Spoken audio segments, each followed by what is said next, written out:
MP రావు శ్రీకృష్ణదేవరాయలకి భారతీయ communist party CPI విజ్ఞప్తి చేసింది. Railway రోడ్డును 2 లైన్లుగా విస్తరింప చేయాలని, వీధి లైట్లు, పరిశుభ్రత, మంచినీటి సౌకర్యం మరియు చిట్టా అడవి ఉన్న రైల్వే స్టేషన్ రోడ్డుని పిచ్చి మొక్కలను తొలగించి వచ్చేపోయే ప్రయాణికులకు మెరుగైన సౌకర్యం, భద్రత కట్టుదిట్టం చేయాలని కోరారు. వర్షానికి పాడైపోయిన రోడ్డును, గుంతలను తక్షణమే యుద్ధ ప్రాతిపదికన పూడ్చాలని, రైల్వే స్టేషన్లో వచ్చేపోయే ప్రయాణికులకు చిన్న చిన్న దొంగతనాలు వారి నుండి కాపాడాలని, సంబంధిత అధికారులు భద్రత కల్పించాలని కోరారు.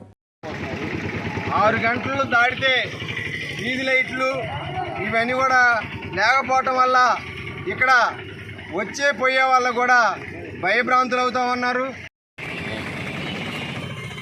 ప్రధానంగా పల్నాడు జిల్లా నర్సరావుపేట రైల్వే కేంద్రాన్ని మెరుగైన సౌకర్యాలు కల్పించాలని చెప్పి ఈరోజు భారత కమ్యూనిస్ట్ పార్టీ సిపిఐ ఆధ్వర్యంలో గౌరవ పార్లమెంట్ సభ్యులు శ్రీ లావు కృష్ణదేవరాయల గారికి చెప్పడం జరుగుతూ ఉంది. ఎంపీ గారు ఈరోజు